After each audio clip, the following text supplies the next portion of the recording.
আমার কলেজের বন্ধু অনিকের মধ্যপ্রদেশের প্রদীপপুর নামে একটা জায়গার একটি মেয়ের সঙ্গে বিবাহ ঠিক হয়, আর সেই সূত্রে আমরা 50 জন মতো বরযাত্রী গিয়েছিলাম। সেই বিয়ের বাড়ির চারপাশের পরিবেশ খুব সুন্দরভাবে সাজানো হয়েছিল, আলোয় ঝলমল করছিল। চারপাশে শুধু ফুল আর আলো দিয়ে সাজানো হয়েছিল। লোকজন চারদিকে ঘোরাফেরা করছিল। বরযাত্রী সব লোকজন এপাশে ওপাশে ছড়িয়ে ছিটিয়েছিল। খাওয়ার আইটেমে কোনো কিছুই বাদ রাখা হয়নি। খুব ভালো খাওয়ানো হয়েছিল। মাছ মাংস থেকে শুরু করে বিরিয়ানি, পোলাও, সমস্ত রকমের ভালো খাবার সেখানে ছিল। এরপর খাওয়া দাওয়া শেষ হওয়ার পরে আমরা বরযাত্রীর লোকেরা সেই দিন সেখান থেকে বাড়ি ফিরতে কেউ পারিনি। সেখানে আমাদের থাকার জন্য আলাদা ঘরের ব্যবস্থা করা হয়েছিল। সেই ঘরে আমরা কয়েকজন মিলে খুব গল্প আড্ডা দিচ্ছিলাম।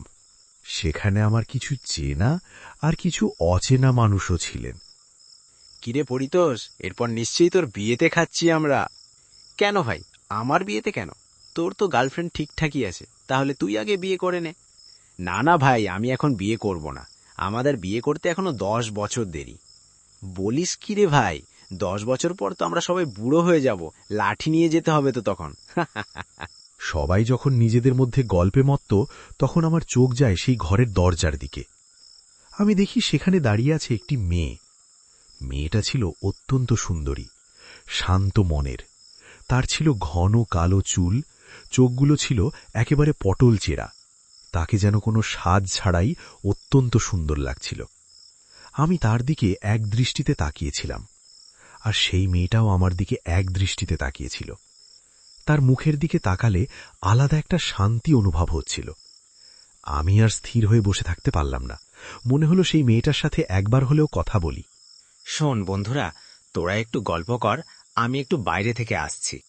কেন ভাই, তোর আবার কি হলো রে? এখানে আবার কাউকে তোর পছন্দ হয়ে গেল নাকি রে? আরে না না ভাই, সেরকম কিছুই না। এরপর আমি সেখান থেকে উঠে বাইরের দিকে যেতে শুরু করলাম।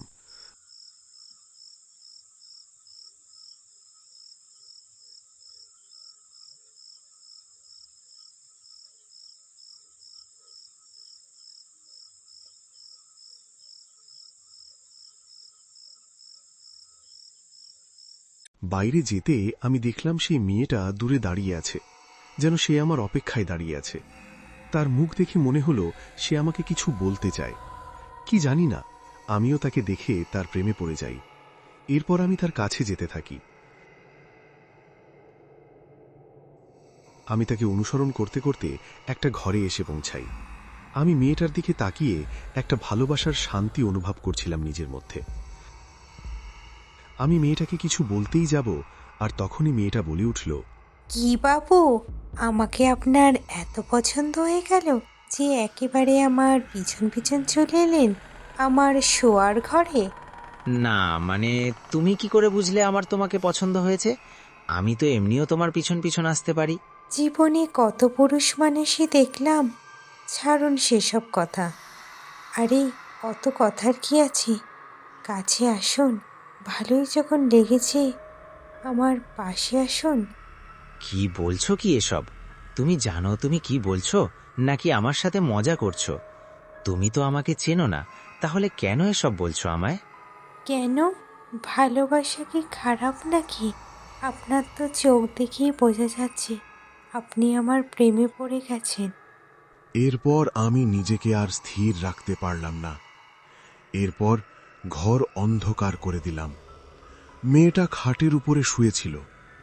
মেয়েটার দিকে আমি প্রচণ্ড ভালোবাসার দৃষ্টিতে তাকিয়েছিলাম, যেন আমি জীবনের সব সুখ তখনই পেয়ে গেছি। এরপর আমি যা দেখলাম তাতে আমার সারা শরীরে রক্ত ঠান্ডা হয়ে গেছিল। আমি দেখলাম সেই মেয়েটির জায়গায় একটি কঙ্কাল বিছানার ওপর শুয়ে আছে। কি বাবু, দূরে দাঁড়িয়ে কেন?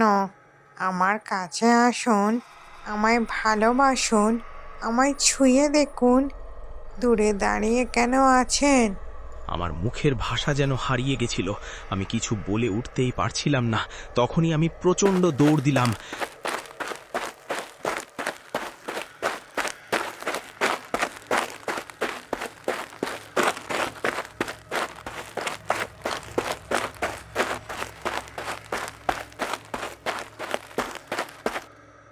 এরপর আমি সেই ঘরের সামনে এসে পৌঁছালাম যেখানে আমার বন্ধুরা সবাই মিলে কথা বলছিল, কিন্তু তখন আমি যা দেখলাম তাতে পায়ের তলা থেকে মাটি সরে গেল।